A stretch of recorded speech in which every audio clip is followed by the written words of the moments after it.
Greetings, fellow Nigerians. I'm Jacob Tewa Jijingi, and I'm the convener, New Nigeria Agenda. We're a group on Facebook, a group on LinkedIn. We also have a channel on YouTube. We have accounts on Instagram and TikTok. So just search New Nigeria Agenda with the Nigerian flag there, with the abbreviation NNA, and you will find us there. So quickly, I want us to look at something very current, a current reality. Earlier today, there was nationwide protest observed in a number of states across Nigeria, and we must give credit. I in particular give credit to Omisore Sowore and his Take It Back movement,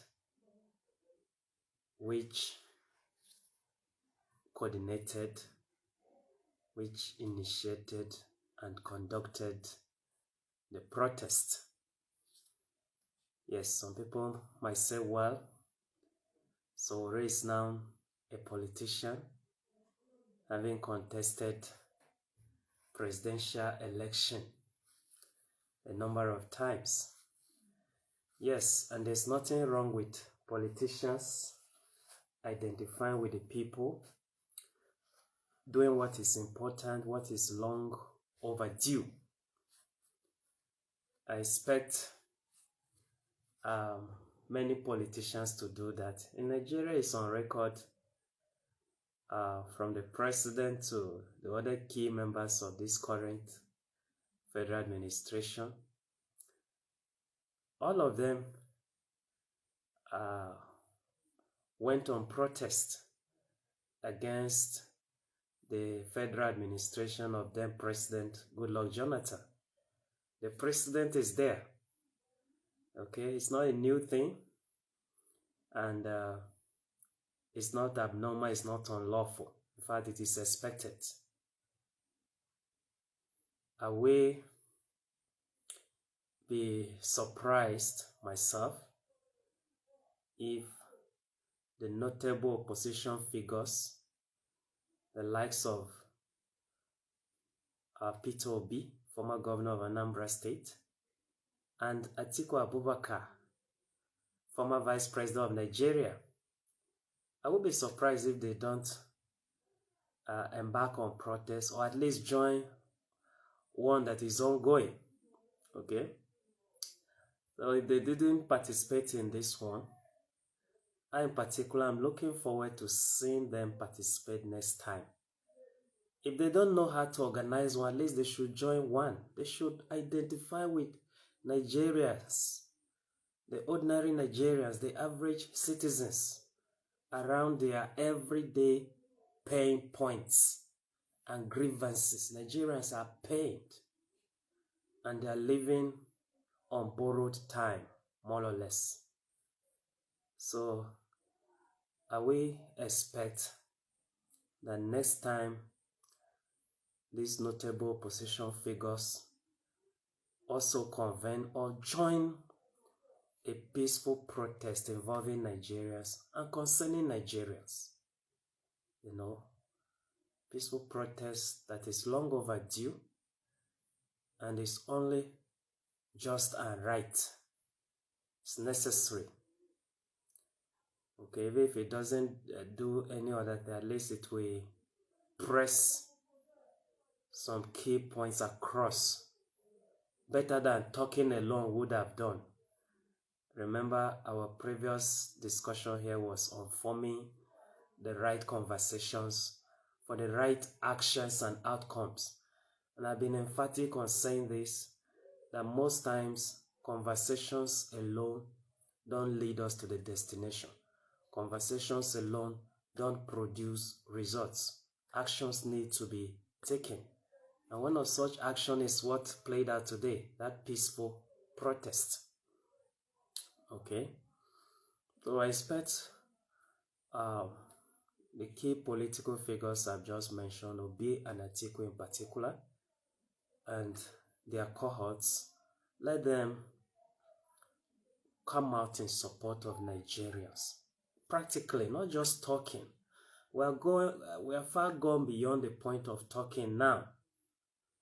You know, if even President Tinubu want Nigerians to support him for the first time to become president, you know, he should join a peaceful protest by Nigerians. Yes, he should join us to protest against what he's putting us and our people through.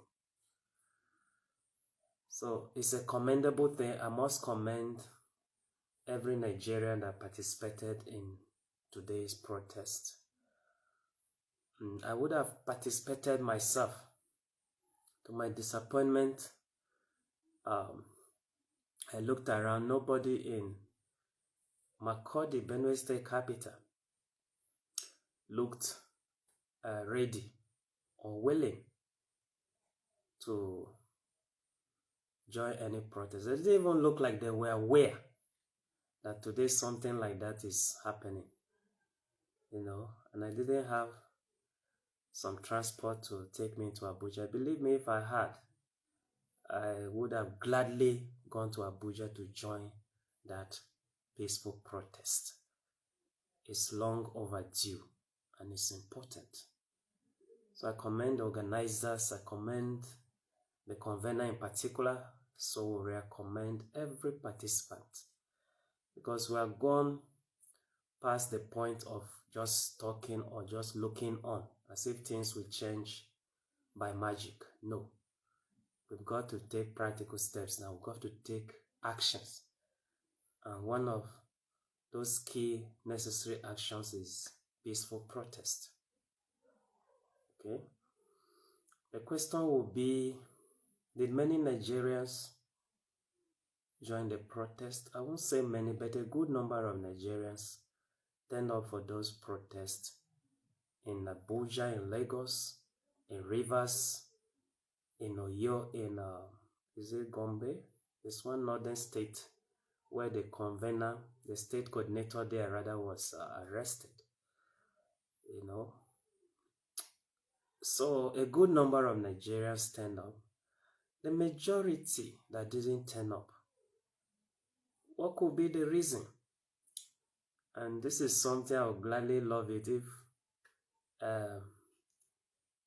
someone here or some persons here can gladly join this online conversation or drop comments. Let us know, what do you think is the reason the larger number of Nigerians didn't join the protests, even in the states where those protests were seen going on.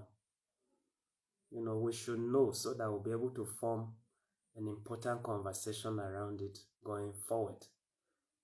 Because this is not the end to peaceful protests in Nigeria, it's just the beginning.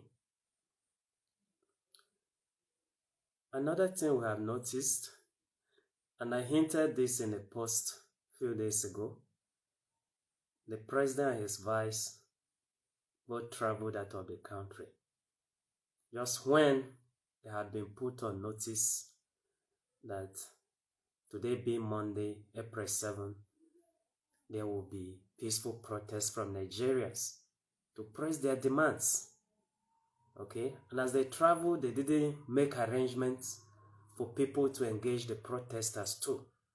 This is a message of its own. Now, even Nigerians that are blind can see it. These people don't care about you and me. If they have their way, all of us will be dead. All of us will perish. That is how much they hate and resent us. It's a very clear message. Only the blind and deaf will refuse to see it and pay attention to it. Okay, so that is just one of the things that happened. The president, the vice, the entire political league they belong to, none of these persons stand up to either identify directly with protesters in their peaceful protest or address them on behalf of the government. Nobody did that. What we saw police officers, and of course, they are what late fella will call zombies, because they no longer have thinking of their own. Wherever their paymasters direct them against innocent Nigerians, that is where they go. You know? Whereas it is obvious that they themselves are suffering one form of injustice or the other. Just about a week ago or so, journalists dug up, I think Sowore Sahara reporters in particular, they were the ones behind that story. A police officer was unlawfully detained, falsely accused of being an insurrectionist, a pro-Biafran, to be more specific. Detained without trial, afflicted and all manner of things, his salaries withheld for over a year, a whole lot that the guy went through. And who were the people tormenting him? His supposed fellow police officers. Those guys are at the top, okay? And then recently again, there is news of a senior police officer that is being disciplined. I think that should be in Rivers State. He was engaging in a private conversation. He wasn't speaking formally or speaking to a police platform, as the case may be.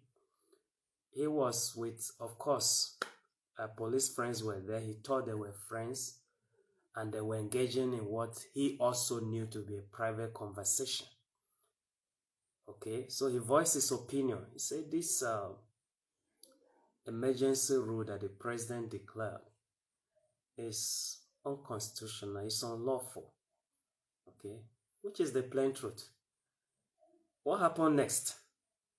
Those police friends of his, I think they taped his conversation or something like that, forwarded to his superiors, who now took action against him. So it has gotten that serious, to the extent that for you to be a police officer, you must be properly identified as a zombie. You don't have a voice of your own.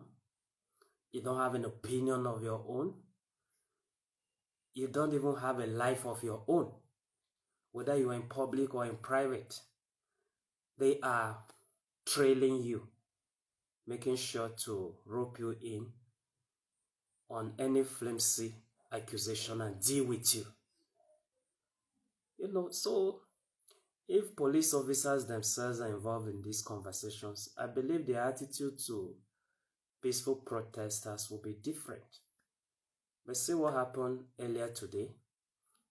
They were the ones that the peaceful protesters were left to encounter.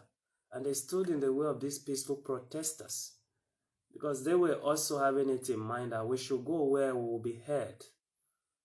We should reach those people that should hear us and, as appropriate, address us. The police blocked their way.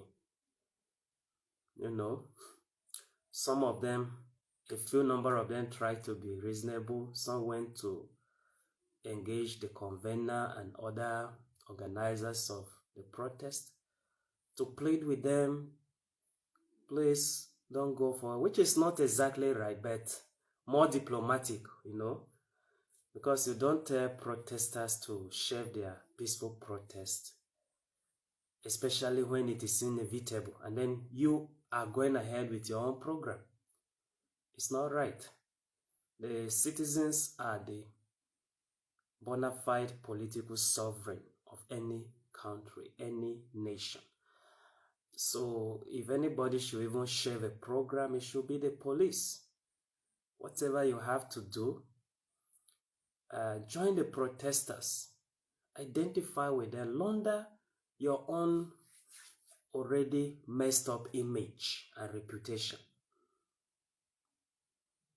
You know, so that was what we saw happening earlier today. But the majority of police officers, they turned violent, fired tear gas at unarmed protesters. No, that is wrong, that is bad. And it should give us enough messages. We should take messages and notes from these happenings. Everything that happened today during the protest. There are strong messages to us. Okay? That the current president and his vice, the current administration, they are after Nigerians. They are at war with Nigerians. Your fundamental human rights and my fundamental human rights mean nothing to them anymore. If you like pretend because you think you are their political supporter, they will sacrifice you in their usual rituals when it is time.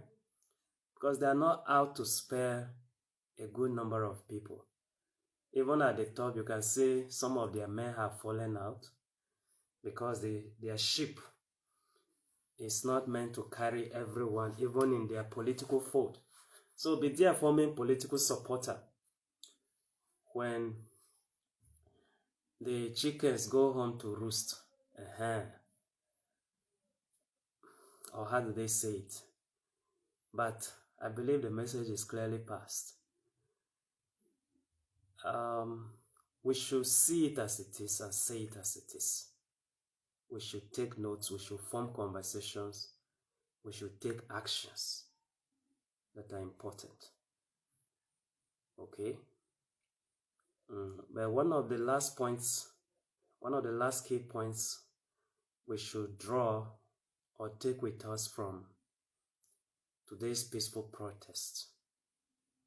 The government, its security agencies, they are against peace. The language of peace they do not hear. The language of peace they do not understand. That is what they are doing. And somebody says something. A prominent revolutionary leader said something. One of these African countries. He said that those who make peaceful change impossible, make violent change inevitable. And I'm afraid that is where the country is headed now. The government is saying clearly that we're against peaceful protests. We're against peaceful change. So where does that leave the citizens? We could see what is happening in Congo today, the M23 rebels. These are possibilities. When you crack down on peaceful protest, then the next thing to expect is armed resistance. Okay? If the military are magnanimous like they are in some African countries today, they may not allow the country to generate to that extent. Because even they will not be spared if that happens. If you go to Congo today, even the army is beaten black-blue by those M23 rebels. Okay? There are allegations, of course, that they are backed by the government of Paul Kagame of Rwanda, who is a sympathizer to the M23 rebels based on ethnic affiliation. They are all Tutsis, right? But then the point is, you have to create room as the president of any country for that to happen. If these people were all carried along, if earlier agreements were not disobeyed or violated, all of this will not be happening in those countries. So it looks like this is where Nigeria is headed. It could be a military coup, it could be an armed resistance synonymous with the M23 rebels of Congo today. Could be anything. So these are key points to take. Nigerians should also take them seriously. Although as a person, I believe there's still room for peaceful protest. And we should not give up just yet. We should not give up just yet. There should be more peaceful protests ahead. And Nigerians in their good numbers should join. Okay? Nigerians in their good numbers should join. There should be conversations that will make Nigerians involved. You know, then when it's time for peaceful protest, even if they are not told, they will be alert and they will know it's happening. Then they will join. In fact, I believe the most successful peaceful protests in these countries will be the ones that hold without prior notice to the president, vice, and fellow political oppressors. Okay, they don't deserve any prior notice. Let them wake up and see that Nigerians are already at the door of their houses, waiting for answers. Okay? Let them look out of their offices, Aso Rock. Let them look out of Senate and House chambers. Discovers Nigerians are everywhere, waiting for them anxiously, demanding they come and give answers, or even leave the seat of power and allow them to take back their country, take control of their affairs all over as the authentic and legitimate political sovereign. I personally believe, I still believe that is the peaceful protest that will give this country the desired outcome and results. Because you can see it yourself, when they have prior notice, they run out of the country and leave you, they ignore you. They don't even give you the courtesy of addressing you and engaging you.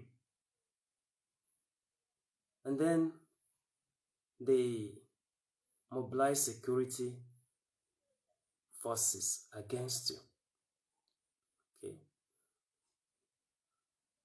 But then, in any case, I believe Nigerians should form conversations, beginning with today's peaceful protest.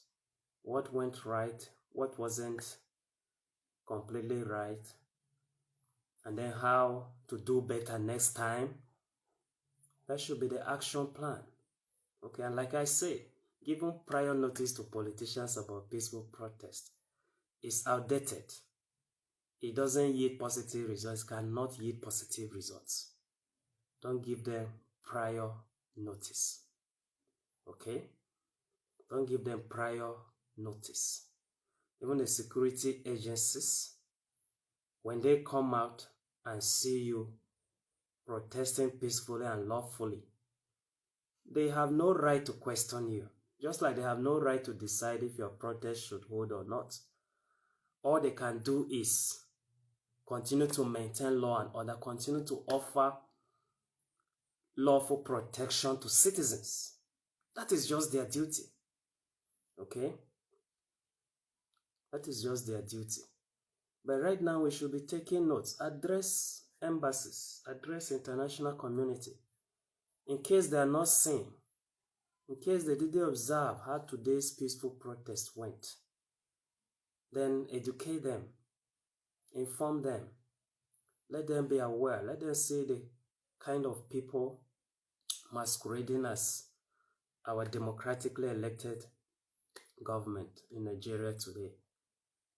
Let them take note. And if possible, let them begin to sanction the appropriate authorities. Because clearly we have an illegitimate government in the country. That is why they can't engage citizens and they can't think of policies that will benefit citizens. Rather, they're thinking of how to punish, how to maliciously afflict and inflict citizens of this country. oppression is their only agenda for the citizens. In fact, they don't want us to be called citizens anymore. They want everyone to be addressed as a slave. That is where we are today. So it's important the whole world is informed. If they were not watching what happened today, let's give them the feedback and also demand that they take appropriate action. Sanction these pretenders to democracy. They are not democrats, and they are not truly leaders and representatives of the people. Okay? And this is why I always hold Nigerians in the diaspora accountable too. When they run to those foreign countries, are you not there? If they are in France, a Nigerian citizen is not there in France. Why is nobody coming out to tell the whole world the story of what is happening back here in Nigeria? At least our brothers and sisters in the diaspora, they should identify with us. They should identify with our struggle. As we are protesting here, they should come out there too, especially those countries where these politicians are currently hiding. Wherever the president, the vice president, wherever they are hiding now, Nigerian citizens in those countries are supposed to come out. Okay, come out. Even if you don't know where the president is exactly lodged or the vice is exactly lodged, you know that this is the country. So make a statement with your outing. Let the whole world know that some dubious characters that have put millions in pain are hiding there instead of facing responsibility, instead of addressing citizens back at home and tackling the myriads of challenges. You know.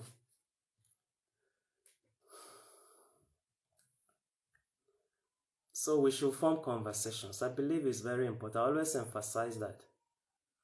You know, if we form the right conversations, by the time we start telling ourselves that, oh, it's time for us to go to the National Assembly and demand, for instance, that they give us electoral reforms based on our own dictates, based on our own wishes and demands as a people. You know, by the time we start forming these conversations, every citizen will be ready. And so, even if you don't give a date of when a peaceful protest is to happen, the moment it starts, everyone will come and join. Is that not how NSAS went? And we should form a conversation around that. You know the difference between NSAS and the Take It Back protest. Okay, one of it is that Sowore wasn't an organizer of the NSAS protest, but he joined. And that is to his credit. That is to his credit. This is one thing I will always give credit to him for. Okay, he joined, and that is how leadership should also be shown, especially by those who want to occupy the highest office in the land. Be always there with the people when it matters most. Okay, so that is just one difference. He wasn't an organizer of the NSAS protest, he joined. Today's protest, he's the convener, he's an organizer. Okay, and which is significant because there are some Nigerians that, yes, in as much as Sowere's activism, human rights advocacy is appreciated, there are Nigerians that will want to have a peaceful protest that is not owned by any politician. When I say any politician, I mean any politician. Okay? So you could have a situation where most Nigerians today are looking forward to seeing a replica of the NSAS protest. And when you have such protests beginning to happen, be rest assured that most Nigerians will join. Yes, because they don't want it associated with politics of any kind, or they don't want the shadows of politicians hovering around it. That's why you discover, this is another difference I'm giving. When Sowore turned up for the NSAS protest, they didn't give him the platform to address people. They gave the platform to people they consider more neutral, the likes of Aisha Yeshu for that time. You know, those were the people that were addressing Nigerians and also addressing the people in power, the Buharis and cohorts. So these are significant differences, and we should take note of this as we form conversations for the next wave of peaceful protest. Okay? And when we form these conversations, let's try to engage even the security agencies directly. Talk to the officers. They are our brothers, they are friends. Let them know what we are doing. Let them also not be taken unawares. You know, sometimes they're not entirely to be blamed. Sometimes they also don't know much about these protests. All they have in form of conversation, and it's not normally a conversation, it's just a kind of brainwashing propaganda from their superiors. There are some troublemakers around. They just want to cause trouble for this country. They don't mean well for anybody. These are the kind of things these police officers, these soldiers are told. And then some of them go out there and start shooting at innocent citizens. Yes, but just like I said, someone that is not a zombie, when you see people that are armless, you don't just start to shoot, you know. Still, let's balance these tendencies. They need to be properly oriented to. They need to be carried along in the prior conversations that are going to birth such peaceful protests. Okay? If you come up, some of them may even open up to you, tell you their own personal struggles and pains too. They are going through a lot as well, you know. But we're having a situation where they are seen as enemies, and it's dangerous. It's more dangerous for them. I said it here previously, that if police, soldiers, if they are not careful, Nigerians will come to see them as permanent enemies. But when you see peaceful citizens protesting, no matter what your superiors tell you, these are armed people. And when you see them protesting, you know that they're exercising their constitutional right. They are not committing any crime. So whatever your superiors have to tell you, you should be able to balance it. You know? You should be able to balance it. But the point I'm emphasizing now, right now, is if Nigerians come to see them as enemies, the police, the soldiers, it will be more dangerous for them. Because you could have a situations where what the Boko Haram started and were doing that time repeats itself. You know how Boko Haram started? It was more about a war between them and the Nigerian police. Okay? And when it involves the Nigerian police, it can also be said to involve the entire Nigerian state. Because the Nigerian police is a symbol of the Nigerian state.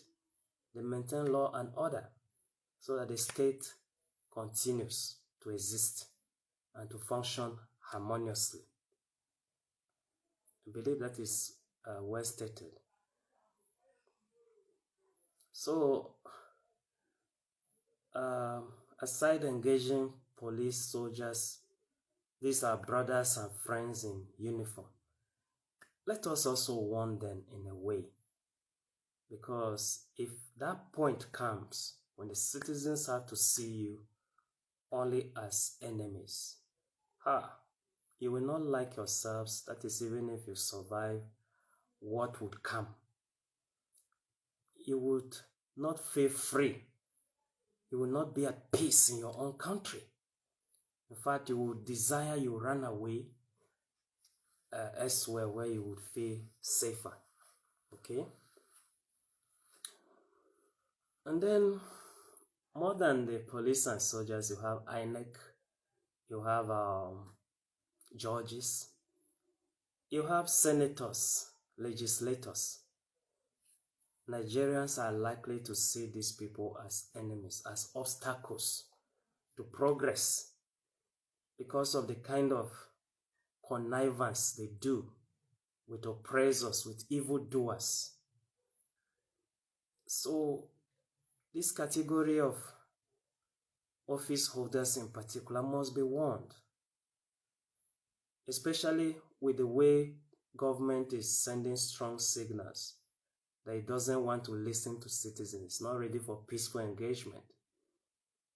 If things degenerate and Nigerians begin to voice sentiments of resentment, hatred, this will be the most targeted groups that I've clearly mentioned, because Nigerians by then would have clearly identified these are our enemies. These are the people who don't want anything good for us, who don't want even our existence. And you can't imagine how dangerous that will be for this group of office holders. So as they say, stitch in time saves 9. Good. So a lot has been said and done. I wish that some persons are here, either joining us live or in the comment section. Because remember, like I said, this conversation is a conversation. We own it, we should continue to own it. Okay? But this conversation for today is itching towards the end. I target some inalienable fundamental human rights of Nigerian citizens. Right to free speech, peaceful protest, and democratic governance. These are the 3 main rights that the organizers of today's protest rightly identify to be most targeted by the current president, vice, and entire administration in the country today. Okay? These are the rights of Nigerians that are most attacked today, that the president, vice, and entire government want to forcefully take away from Nigerians. Okay, to start with the right to free speech. And you can see this is what these malicious and evil political office holders always do. Every time a new president comes into office, beginning with Goodluck Jonathan that time, they try to cage the people's freedom of speech, you know, and especially as relates to social media, because they know they are afraid of social media as a powerful tool. I'm reaching you here today, reaching people all over the world because of the platform of social media. So it's against the intentions of the politicians. They don't want the citizens to be heard. They don't want their atrocities to be reported. These are the main issues. Some of them say false information, but who dishes out false information more than the government today? Most times, when government spokespersons come out to speak, the citizens can already tell that they are coming out to lie and nothing else. You know, so their concern is not exactly for accurate or right information. Their concern is that they should be in charge of their propaganda machine. Their propaganda should be what works on citizens. Their lies should be what has a hold on millions of people. Okay? It's a blessing that we have social media. Even with their lies there are also people to counter the lies through civil engagement, through normal engagement. Like I'm talking here, if someone feels rightly that there's something I say that is wrong, the person can quickly come and drop a comment there. That is the right way to go about it. That is civil engagement. It's what society generally needs. So if it's not for mischievous purposes, no one should try to restrict social media or the users of social media, you know. And that is one of the things the protesters came out to protest against. That why are you bringing out a law? In any case, they are doing it secretly, because most Nigerians are not aware they are doing this. They are trying to revisit that Cybercrime Act and then include more dubious and devious clauses there that limits yours and mine's freedom of expression, especially on social media. You know, as I'm talking now, because they are evil, they may try to find one word or something and say, no, he deserves to be punished. You know, he deserves to be punished. But I'm happy for one thing, because I personally believe that the current regime is a regime of tyranny, and most Nigerians will agree with me. Now, there's something about tyranny. Tyranny creates its own conditions, or rather, tyranny creates conditions for its own defeat. Yes, that's how I mean to say it. Tyranny creates conditions for its own defeat. You know, imagine millions of us thrown into prison by the Buhari, or rather Tinubu junta. I call it junta now because it's no longer a democracy, it's no longer a civilian administration. And there's nothing civil about it, nothing democratic about it. Okay, imagine that junta ruling, misruling us and oppressing us today. Imagine them throwing millions of us into prison because we're expressing ourselves. I think that will ginger more change, or that will facilitate the change we desire a lot faster. Okay? It was when Mandela was in prison that the real fight against apartheid started in South Africa. Okay? And what is happening in Nigeria today is also apartheid. Except that this time the racial dimension is not there.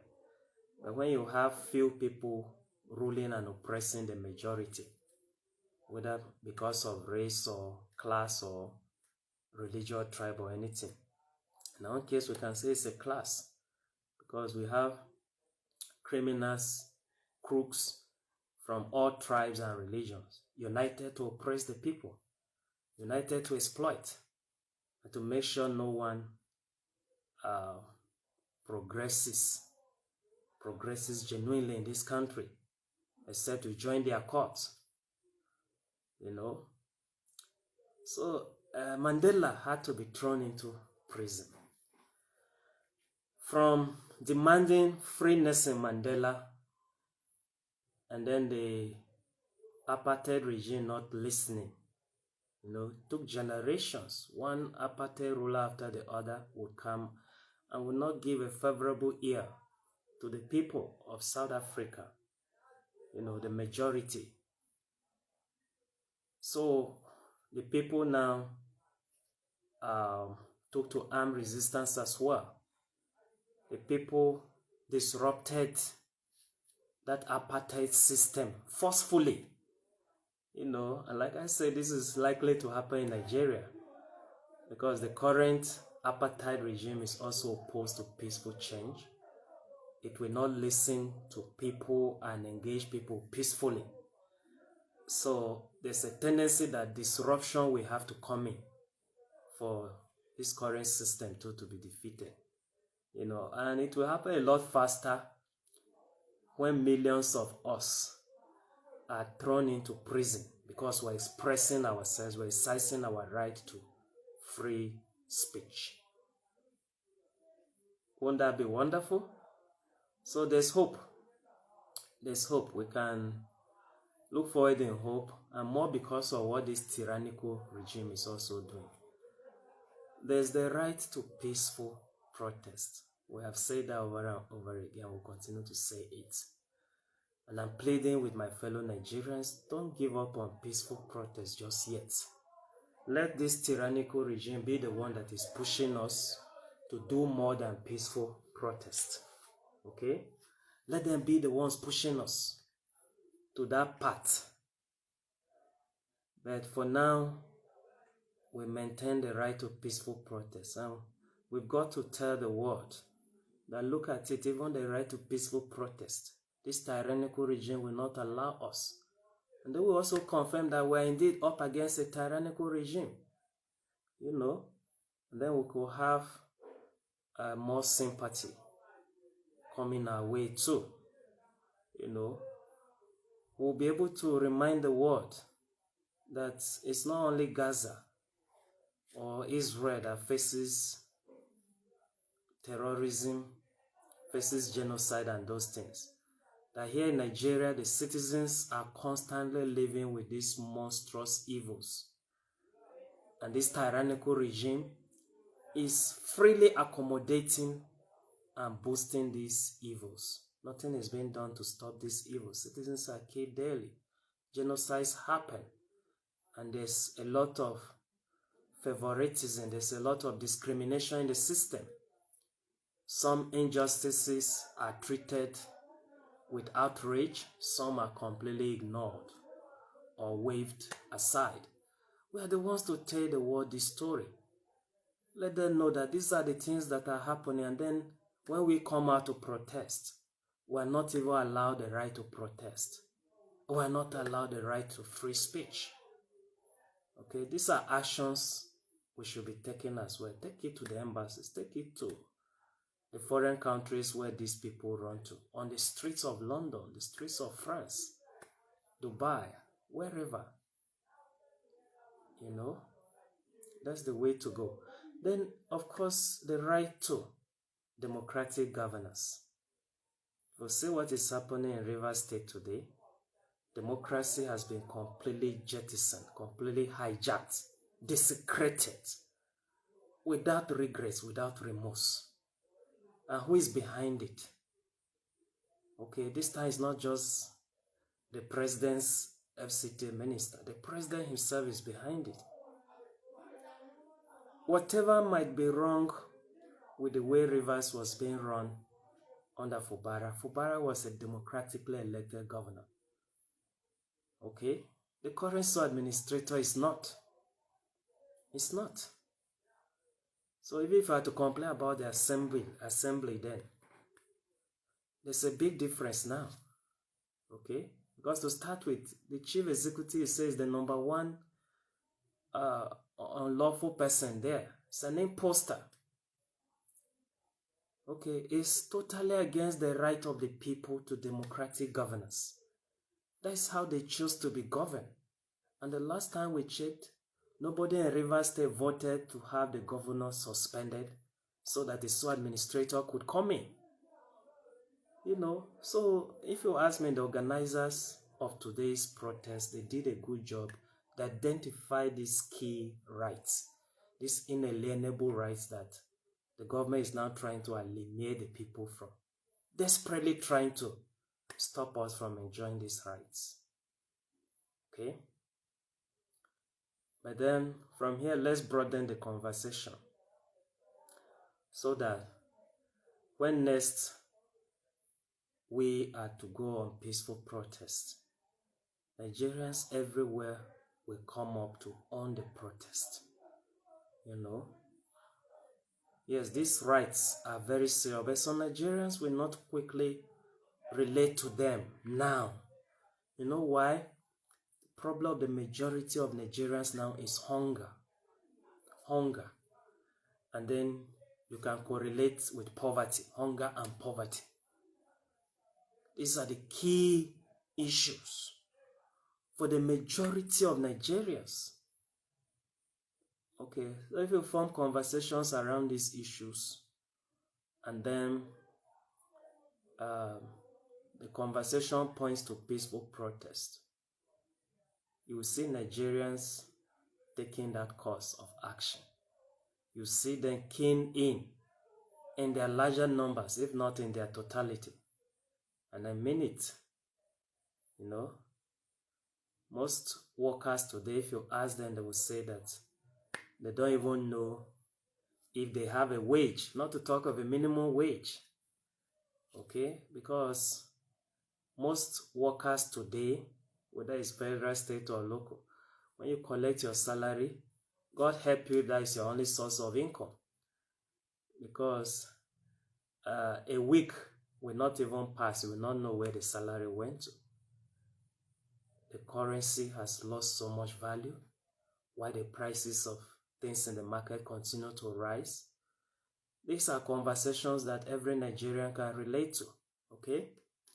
And then you have a president that came up with a stupid policy called students' loan. Yes, I say stupid policy. It doesn't depict any ingenuity. You know, that policy shows stupidity and not ingenuity.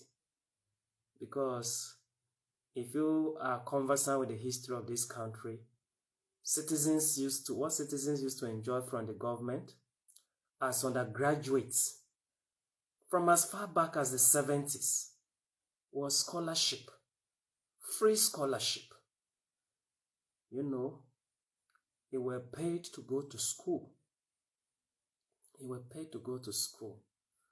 So some people work for their fees or were given their fees by parents and guardians, so that when the government paid the scholarship, sometimes they will not even touch that money for a long time.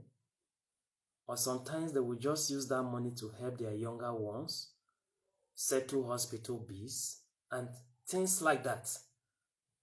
So we had the time in this country where students and undergraduates were king.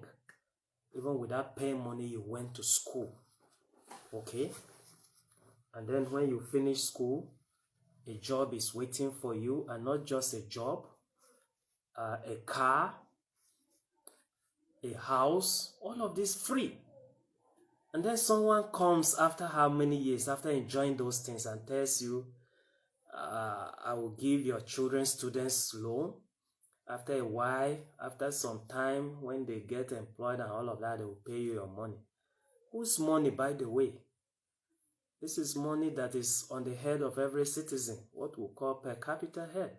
You just remove a small share that you should give back to them in form of scholarship, and now you are converting it to a loan, pretending you are showing favor. And by the way, you are not being accountable. How much have you voted for students' loan?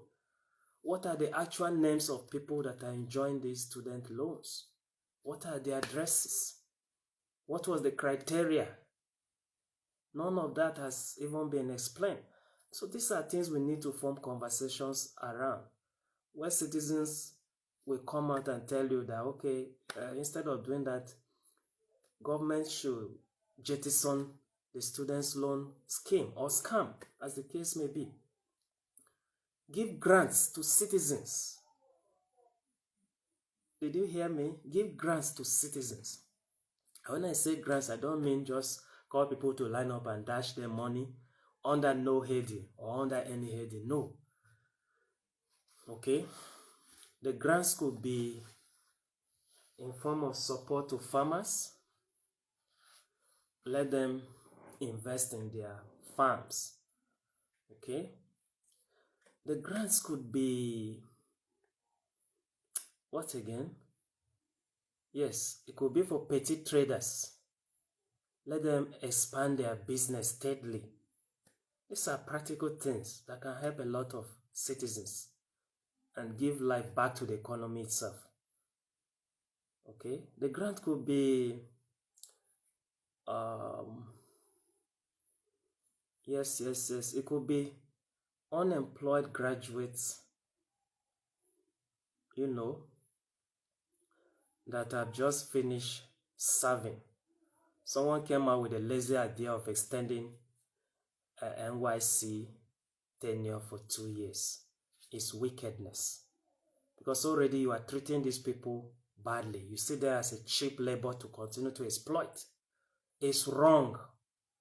And it's one of the things to keep protesting against. Okay? Even 1 year it's becoming too long a time. The essence of NYC primary was not to make them a cheap source of labor. No. It's so that they visit other places. In fact, in some countries, we can call it camping. Just go and camp in a certain state for a month, for 2 months, 3 months. Familiarize with the area, know people there. Know about their food and languages and all of that. That is the primary essence of the NYC. Let's foster that unity through interaction. Interaction across tribes, across states, across religion. That's the primary goal. And we are fast losing it. And then if there's anything we can call secondary school, it is empowering these young ones. It's not good that you give them what looks like employment, though it's not re-employment. And then after 1 year, they are unemployed. No, at the end of that 1 year, aside from the stipend you do give them monthly, give them a reasonable amount of money. Okay? 500,000 naira won't be too much for a copper to go and get started in life after receiving the proper skill acquisition programs. This is where our conversation should be going. So that grant, instead of having a frivolous students loan scheme, give us that grant. Okay, NYC is there. You have the data of those who serve every year. Don't send them back into the unemployment market. Okay, for the others who are unemployed, let's pray they find themselves something, even if it's farming or petty trading. Then that gives a proper heading for them to enjoy grants as well. Okay? Then for your own proper civil servants, you wouldn't want them to be distracted by engaging in so many ventures. So give them a real living wage. If you cannot increase salary now, bring that grant into other proper allowances. Okay? And let those allowances reach them at the time due. Make sure no one is sitting on those allowances like it is currently happening now. The president sits in Abuja, signs that he's releasing money for a particular group of workers, maybe those that were meant to be promoted. And then he doesn't follow up to see whether the money got to those workers on the promotion list. And in most cases, the money doesn't get to them. It's hanging somewhere. Who is holding the money? Is it the bank? Is it the Accountant General's office? Nobody knows. No one comes out to clarify or explain it. But if we have a president that is serious and really cares about the people, that also make the welfare of workers his priority, he won't just sign and say release money. He won't just spread the grants into allowances, bring out a white paper and think that he has accomplished it. No, you follow up. There should be a proper supervisory and monitoring mechanism on ground. You are not a good president if you are always unaware of what is happening in your country and even within your cabinets. Okay? Some people are, bringing up bottlenecks, bringing obstacles to the flow of policy.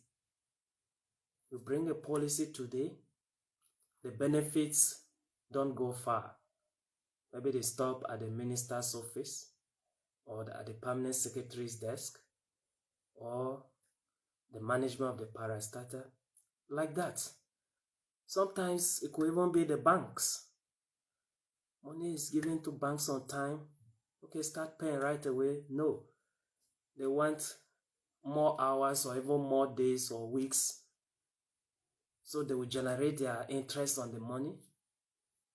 Do their own business with money that belongs to other people. I believe there are lots of issues. These are lots of issues that should be part of the conversation citizens have in this country. And when we have these conversations and we keep them going, everyone is informed, everyone is motivated to take action, and everyone willingly joins action. Okay? So, this is where we are wrapping it up for today. This is where we're wrapping it up for today. Let's broaden the conversation. These rights that our compatriots demanded for us today, we are very grateful to those that turned up for that protest, like I earlier said, because they came out for all of us, for all of us. You know, these rights are critical, they are very important. But we really need to broaden the conversation so more people will come in. Like I say, when you bring in the issue of hunger and poverty, you bring almost everyone in. You know, you bring almost everyone in. And then the conversation keeps going a lot smoothly, a lot more smoothly. Then when next talk about peaceful protest is on, you don't need to give a date or venue. The moment it starts, people come out willingly from wherever to join because they're already part of the conversation. Okay? Let's carry more people along too. The police officers, the soldiers, even the judges, even those you think are so corrupt.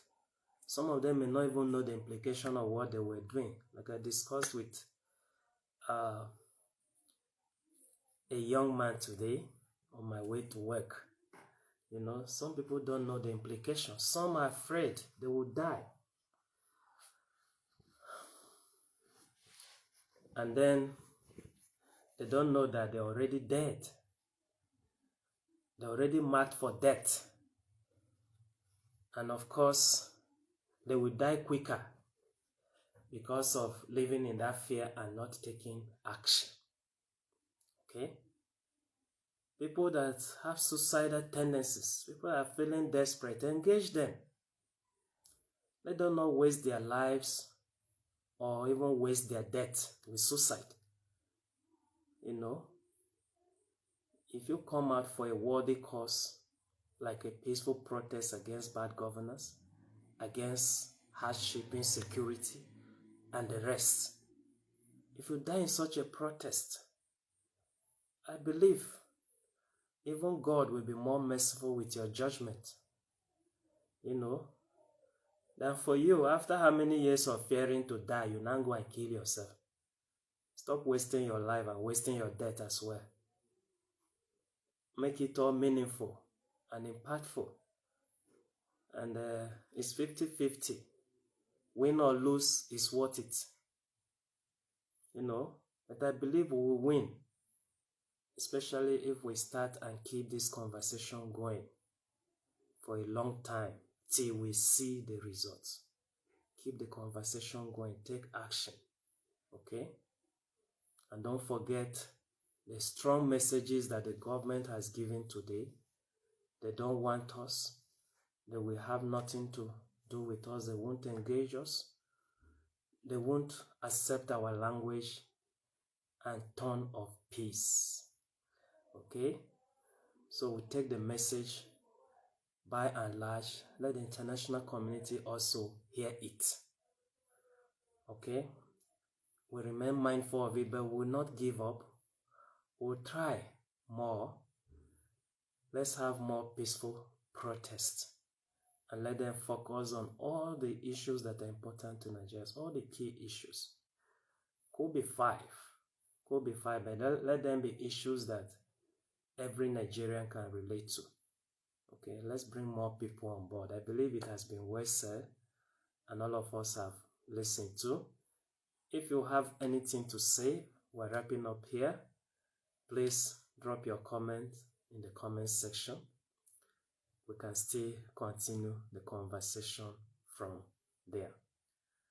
Thank you very much. I look forward to hearing from you. I look forward to all of us keeping this conversation going and seeing a new and better Nigeria happen in our lifetime. It's a beautiful dream. And so we should not just sleep over it. We should wake up and see it happen. See it come true in our lifetime. Good night and all the best to us.